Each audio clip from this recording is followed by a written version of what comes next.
we're here to talk about the forthcoming sale that we have coming up on the 30th of April, sale of fine pictures, prints and sculpture. And we thought we'd start off with a few Ellis Lowry pictures that we have, some prints and some drawings.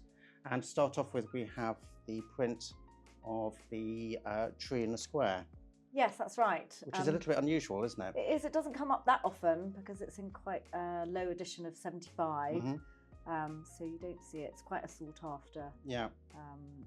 One of his lithographs. And it is one of the ones that is signed by Lowry, but it also has this additional inscription on it, which just takes it up to another level, doesn't it? Yeah, that's right. So it's this, and together with the drawings that we have by Lowry, come from a really good collection of the descendants of Monty Bloom, who was a great friend of Lowry's. Absolutely. And they used to travel together and I think, see each other pretty much every week. Yeah. They used to go to Wales, and you can see that we've got a few landscape sketches of Wales as well from, I guess, some of those trips that they made. Yeah, so Monty Bloom was an art collector himself, wasn't he, in Manchester? That's right. And he became very friendly with Lowry and commissioned a couple of works as well. Yes, I think he definitely, had some important oils as well. And it's come down the family since then, hasn't it? Lovely. Yeah. So it's really nice. And in addition to that, we've got these two drawings, two that we're going to talk about now, which is the sketches of the cats. Yeah, they're which is sweet, so aren't they? lovely. I love them so much. Yes, and they're also from they've got the same provenance, and I think they have an estimate of 4,000 to 6,000 each. Yes, that's right. And the print, we have an estimate of 4 to 6 on that as well. That's right. Just because of that inscription and the rarity of it, isn't it? Yeah. So moving on from the Lowrys, and someone who was very influenced by Lowry is an artist who's known as Bragg. His original name was Brian Shields, but there's a whole story about how he came up with the name Bragg. But it's a very similar industrial oil painting, isn't it? That's right. And I think he was, his paintings are usually based on his childhood in Liverpool. Yeah. And so this is really fun. It shows a pub with a big poster on the side from advertising the Empire. That's right. Bill, which has got the Beatles and Ken Dodd coming on soon, isn't it? I mean, great combo. I would love to be there, Beatles and Ken Dodd together. Sounds like it'd be a very long night, but yes. I wonder if they were on the same night or just... Anyway, so that's fun. And lots of people, and it's in the snow, isn't it? And you've got that real sort of industrial, evocative feeling of everyone scurrying around. Yes. You can see all the Lowry influence in there. 100%. He is maybe not as popular as Lowry. He's not as a household name as Lowry, but his paintings go for good money, don't they? Yeah, no, they do. He's got a really strong following, and you can see why. I think his so that's coming up in our sale with an estimate of 4,000 to 6,000, and should do very well.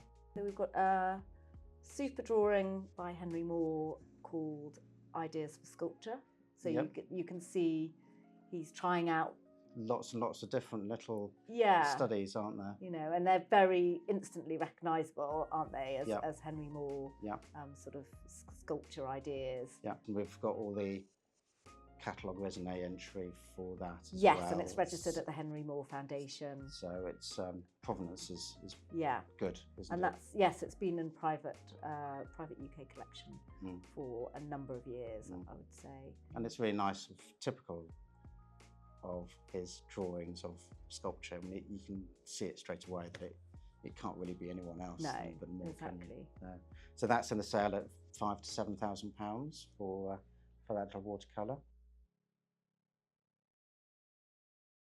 One of my favourite lots is the Tracy Emin Birds lithograph that we have coming up in the sale, and she produced that for the Paralympic Games in 2012. She did indeed. So Tracy Emin took the Paralympic values of inspiration and determination and that's what she based that print upon, which is really lovely. Yeah.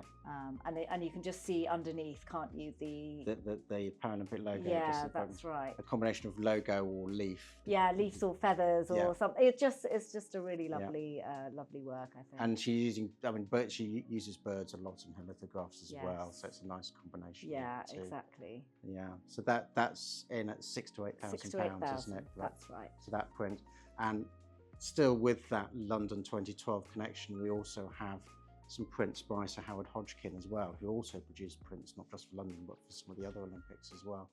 And one of the ones we have, not Olympics related, but it is of that same time, 2012, called Multiplication, and that was produced for the Terence Higgins Trust, their 30th anniversary, and it looks like a simple print, but it's actually been made up of 16 different silk screens laid on top of one on top of each other.